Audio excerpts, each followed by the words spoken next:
तो स्वागत है आप सबका आपके अपने channel Indian moms lifestyle में। कैसे हैं आप? आपके अच्छे स्वास्थ्य और सुखद जीवन की मंगल कामना करती हूँ। दोस्तों, आज मैं आपको बता रही हूँ कि कार्तिक पूर्णिमा के बाद अगले दिन चिड़ा चिड़ी की कहानी सुनी जाती है।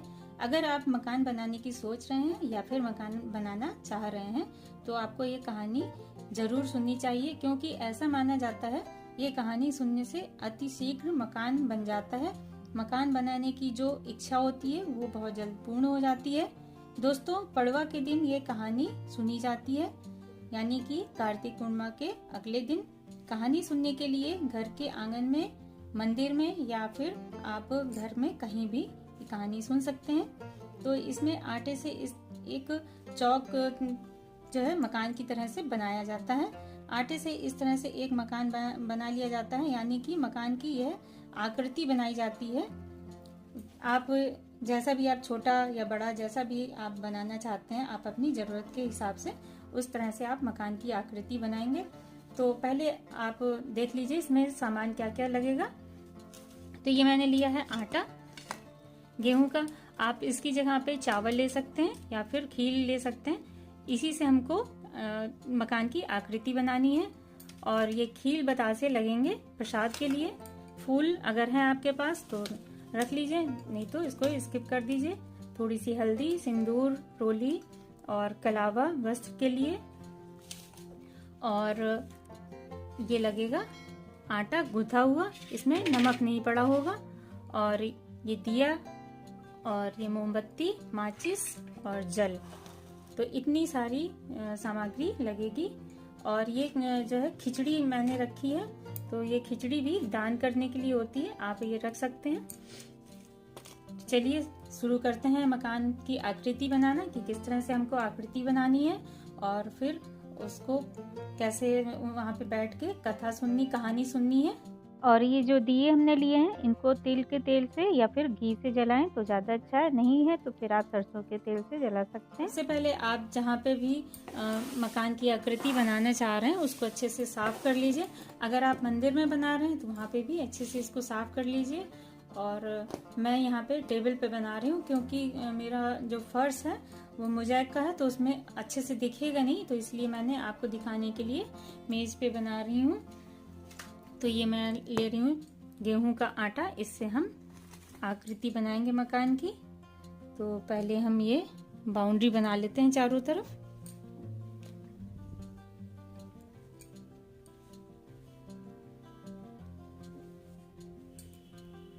तो ये देखिए मैंने बाउंड्री बना ली है। अब आप इसमें जितने भी आपको कमरे चाहिए हैं उतने कमरे उसी हिसाब से बना लीजिए, जरूरत के हिसाब से।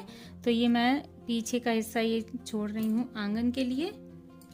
आंगन के लिए भी होना चाहिए। और फिर हम यहाँ बनाएंगे कमरे। तो जो भी हम बनाएंगे तो वहां से दरवाजे का द्वार जो जहाँ से अंदर बाहर जाने के लिए उसको खोल के रखना है, बॉक्स टाइप का नहीं बनाना है। तो यहाँ से हम ऐसे बना के तैयार कर लिया है अभी आटे से। और इसको हम अंदर से ऐसे साफ कर दे रहे हैं थोड़ा सा।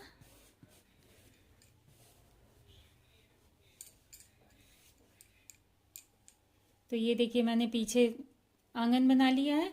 और यहाँ से दरवाजा भी खुला रखना है, क्योंकि आने जाने के लिए रास्ता होना चाहिए। तो सभी जो है यहाँ से सभी जगह से खुला हुआ है। और ये देखिए हमारी बाउंड्री बाहर की, ये इतना मैंने लॉन के लिए छोड़ दिया है। और ये थोड़ा सा बीच में गैलरी टाइप का दिया है। तो अब हम इसमें बनाएंगे चिड़ा और चिड़ी। तो ये मैंने जो आटे को लिया है गूंथ के, इससे हम चिड़ा और चिड़ी बनाएंगे। तो एक थोड़ा सा छोटा और एक थोड़ा सा बड़ा आटा लिया है मैंने। तो जो बड़ा है उसका हम बनाएंगे चिड़ा। जोड़े में बनाया जाता है, तो इसको हम चिड़ा की शेप दे देंगे। तो आपको याद होगा छोटे में हम लोग बनाते थे ऐसे आटे की लोई से। इसी तरह से हमको चिड़ा और चिड़ी बनाने हैं। और यहाँ घर के बीच में इनको ऐसे बैठा देना है। इसी ये देखिए मैंने चिड़ी भी बना ली है, इसको भी हम साथ में यहाँ पे बैठा देते हैं। तो अब हम इनको पूज लेते हैं। पहले हम हल्दी लगाएंगे, इस तरह से सिंदूर लगा देंगे। और ये देखिए मैंने चिड़ा चिड़ी की आंख भी बना दी है, जो जो दाल के दाने होते हैं उन्हीं से मैंने इनकी आँख बना दी है, तो देखने में अच्छा भी लग रहा है। और अब हम फूल भी चढ़ा देंगे और घर में भी सजा देंगे, इधर उधर फूल ऐसे रख देंगे और प्रसाद के रूप में हम बतासे चढ़ा देंगे। और जितने भी हमने कमरे बनाए हैं उनमें हम सब में खील या अक्षत कुछ भी रख देंगे और इनको भी हम चिड़ा चिड़ी को भी चढ़ा देंगे, क्योंकि हमको घर के कोई भी कमरे खाली नहीं छोड़ने हैं, जिससे ये सब बरकत का रहता है कि इससे हमारे घर में बरकत रहे, इसलिए हमारे घर कभी खाली ना रहे। तो इसलिए हमको जितने भी कमरे हैं उनमें सब में कुछ ना कुछ अक्षत रख देना है, या जो भी है आपके पास प्रसाद के रूप में वो रख सकते हैं। तो इस तरह से ये मैंने रख दिया। अब हम वस्त्र रूपी कलावा इन लोग को चढ़ा देंगे, चिड़ा चिड़ी को। और अगर आप दान देने के लिए खिचड़ी निकाल रहे हैं तो इसको भी यहाँ पे, और साथ में दक्षिणा भी, और हम साइड में जल रख देते हैं। और अब हम दिया जला लेंगे, और दिया हमको सभी घर में रखने हैं, सब कमरों में, सभी कोनों में रखना है, घर के सारे चारों तरफ कोनों कोनों में रख देना है। तो ये देखिए हमारा घर दियों से सज के तैयार हो गया है। तो ये मैंने सारे दिए एक एक चारों कोनों में रख दिए हैं, और एक दिया चिड़ा चिड़ी के पास रख दिया मैंने। तो 5 दिए मैंने रखे हैं, और ये दिए मैंने तिल के तेल के जलाए हैं। आप घी के या तिल के तेल के जला सकते हैं, और अगर नहीं है तिल का तेल तो आप सरसों के तेल के भी जला सकते हैं। और ये देखिए मैंने सारे दिए जला दिए घर के चारों कोनों में, और एक चिड़ा चिड़ी के पास मैंने रखा है। और ये देखिए दिए के साथ साथ हमने मोमबत्ती जलाई है बाउंड्री के बाहर। ये जो बाउंड्री के बाहर मतलब कि जो हम लैंप लगाते हैं ना गेट के बाहर, गेट में लैंप लगे रहते हैं उनके लिए। तो ये देखिए पूरा घर बनकर तैयार हो गया, कितना अच्छा लग रहा है। और अब हम लेंगे फूल, हाथ में ले लेंगे, और अगर आप अक्षत लेके बैठे हैं तो अक्षत ले लीजिए, या फिर आप ये खीर ले लीजिए हाथ में, और ये लेके और हम बैठ के इसके और फिर कथा सुनेंगे और टीका लगा देंगे। जितने भी लोग आपके साथ बैठ के कहानी सुन रहे हैं उसको सबको टीका लगा देंगे। नहीं कुछ भी सुनते हैं तो हाथ में कुछ ना कुछ लेके बैठना चाहिए, खाली हाथ नहीं बैठना चाहिए। और इस दिन जो है ना भगवान जी को भोग के रूप में खिचड़ी भी बना के चढ़ाई जाती है, और साथ में आम का अचार। तो भगवान बहुत प्रसन्न हो जाते हैं। कार्तिक पूर्णिमा के दूसरे दिन, पड़वा वाले दिन, विष्णु जी को, कृष्ण जी को खिचड़ी बनाकर चढ़ाई जाती है। तो चलिए अब हम कहानी सुन लेते हैं चिड़ा चिड़ी की। इस कहानी को कार्तिक माह की पूर्णिमा के अगले दिन प्रतिपदा यानी पड़वा को पढ़ते हैं। एक बार की बात है, 4 चिड़ियां थी, वह चारों ही कार्तिक का स्नान करती थी। पड़वा के दिन उन्होंने सोचा कि चलो खिचड़ी बनाते हैं। सभी ने मिलकर घी, चावल और दाल का जुगाड़ किया। घी ले आई, एक चावल एक दाल, और सभी ने ऐसे जुगाड़ कर लिया। मैंने सोचा पहले नहाकर आते हैं फिर खिचड़ी खाएंगे। पहले एक चिड़िया नहाकर आई, बाकी नहीं आई, उसे भूख लगी थी तो उसने खिचड़ी की भाप खा ली। दूसरी चिड़िया आई तो उसे भी भूख लगी थी, उसने खिचड़ी का पानी पी लिया। तीसरी ने खिचड़ी खा ली तो चौथी ने खिचड़ी की खुरचन खा ली। खाने के बाद चारों मर गईं। जिस चिड़िया ने भाप खाई थी वह राजा के घर राजकुमारी के रूप में पैदा हुई। जिस चिड़िया ने खिचड़ी का पानी पिया था वह कुमार के घर पैदा हुई। जिसने खिचड़ी खाई थी वह ब्राह्मण के घर जन्म लेती है, और जिसने खुरचन खाई वह हथनी के रूप में जन्म लेती है। कुम्हार की लड़की राजा के यहाँ दासी बन गई। ब्राह्मण की लड़की राजकुमारी की सहेली बनी। हथनी भी राजा के यहाँ आ गई। राजकुमारी बनी चिड़िया को पिछले जन्म की सारी बातें याद थी। राजकुमारी का विवाह हुआ तो उसने राजा से कहा कि मैं अपने साथ इन दासी और अपनी सहेली को भी ससुराल ले जाऊंगी। तो राजा ने कहा ठीक है ले जाना। रानी फिर भी नहीं गई तो राजा ने पूछा, तब उसने कहा कि मेरे साथ हथनी को भी भेज दो, लेकिन हथनी जाने को उठी ही नहीं। तब राजकुमारी उसके कान में पिछले जन्म की सारी बातें कह देती है, जिसे सुनकर हथनी अब उठ जाती है। राजा यह सब देख रहा था। उसने तलवार निकालकर राजकुमारी से कहा कि सच बता तू कौन है, नहीं तो मैं तेरा सिर काट दूंगा। राजकुमारी ने राजा को सभी सारी बातें सच बता दी। जिस पिछले जन्म की सभी बातें सुनकर राजा बोला कि यदि कार्तिक स्नान का इतना महत्व है तो हम भी जोड़े से कार्तिक नहाकर दान पुण्य कमाएंगे। तो इस तरह से ये चिड़िया की कहानी समाप्त होती है।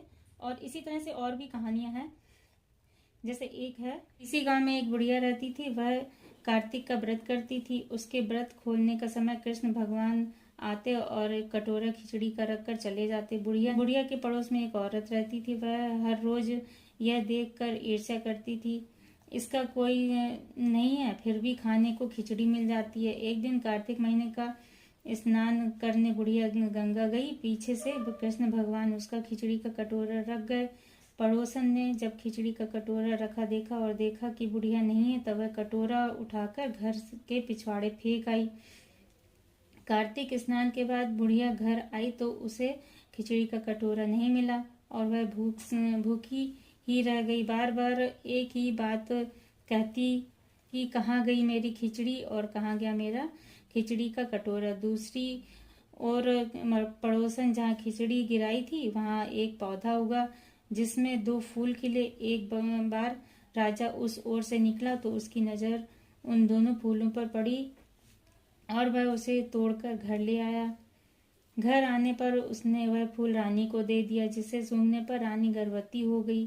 कुछ समय बाद रानी के 2 पुत्र हुए। वह दोनों जब बड़े हो गए तब वह किसी से भी बोलते नहीं थे, लेकिन जब वह दोनों शिकार पर जाते तब रास्ते में उन्हें एक बुढ़िया मिलती थी जो अभी भी यही कहती थी, कहाँ गया मेरा खिचड़ी और कहाँ गया मेरा खिचड़ी का कटोरा। बुढ़िया की बात सुनकर वह दोनों कहते कि हम हैं तेरी खिचड़ी, हम हैं तेरा बेला। हर बार जब भी वह शिकार पर जाते बुढ़िया यही बात कहती, वह दोनों वही में उत्तर देते। एक बार राजा के कानों तक यह बात पड़ी। उसे आश्चर्य हुआ कि दोनों लड़के किसी से नहीं बोलते, तब यह बुढ़िया से कैसे बात करते हैं। राजा ने बुढ़िया को राजमहल बुलाया और कहा कि हमसे तो किसी से भी ये दोनों बोलते नहीं हैं, तुमसे ये कैसे बोलते हैं। बुढ़िया ने कहा, महाराज मुझे नहीं पता कि ये कैसे मुझसे बोल देते हैं। मैं तो कार्तिक का व्रत करती हूँ और कृष्ण भगवान मुझे खिचड़ी का बेला भर कर दे जाते थे। एक दिन मैं स्नान करके वापस आई तो मुझे वह खिचड़ी नहीं मिली। जब मैं कहने लगी कि कहाँ गई मेरी खिचड़ी और कहाँ गया मेरा बेला, तब इन दोनों लड़कों ने कहा कि तुम्हारी पड़ोसन ने तुम्हारी खिचड़ी फेंक दी थी तो उसने 2 फूल बन गए थे। एक फूल राजा तोड़ कर ले आए और रानी ने सूंघा तो हम 2 लड़कों का जन्म हुआ। हमें भगवान ने ही तुम्हारे लिए भेजा है। जैसा कि मैंने आपको बताया कि कहानी सुनना बहुत शुभ माना जाता है। अगर आप अपना घर बनाना चाहते हैं तो यह आप कहानी ज़रूर सुने। हे भगवान, कहानी कहने और हुंकार भरने वालों को सुख समृद्धि और धन धान देना। तो इस तरह से कहानी समाप्त होती है। और ये जो हमने हाथ में ये फूल लिया था इसको हम ऐसे चढ़ा देंगे और फिर थोड़ा सा जल से आचमन कर देंगे तो हमारी ये कहानी यहाँ पे समाप्त होती है। पूजा समाप्त होने के बाद ये हमको तुरंत नहीं हटाना है। जब दिया एकदम शांत हो जाए और 2-3 घंटे के बाद इसको हमको पूरा सब हटा देना है। खिचड़ी किसी को जिसको भी आपको दान करनी है वो दान कर देना है। और कलावा और चिड़िया जो है, चिड़िया उठा के किसी चिड़िया को खिला देना, किसी पक्षी को खिला देना है इसको गोली बना के। और ये जो आटा का हमने घर बनाया है, आटा के भी उठा के हमको किसी चिड़िया को या किसी चींटी को खिला देना है। और अगर ये घर की आकृति आपने मंदिर में कहीं बनाई है तो आप उसको ऐसे ही छोड़ के आ जाएंगे। अगर घर में बनाई है तो आप इसको हटा के चींटी या चिड़िया को खिला सकते हैं। और जो हमने फूल चढ़ाया है और जल चढ़ाया है, जल रखा है, इसको हम किसी गमले में डाल देंगे। और जो हमने प्रसाद चढ़ाया है उसको हम सभी घर में जो भी कहानी सुन रहा है बैठ के उसको प्रसाद के रूप में दे देंगे। तो चिड़िया चिड़ी की कहानी यहीं पे समाप्त होती है। और अगर आपको वीडियो हेल्पफुल लगी हो तो वीडियो को लाइक और शेयर कीजिएगा ज़्यादा से ज़्यादा, जिससे लोगों को भी हेल्प मिल सके। और चैनल पर नए हैं तो सब्सक्राइब कर लीजिए और जो बगल में बेल आइकन आएगा उसे ज़रूर ऑन कर लीजिए, जिससे अगली वीडियो की नोटिफिकेशन आप तक पहुंच सके। तो मिलते हैं किसी फिर हेल्पफुल वीडियो के साथ। तब तक के लिए राधे राधे।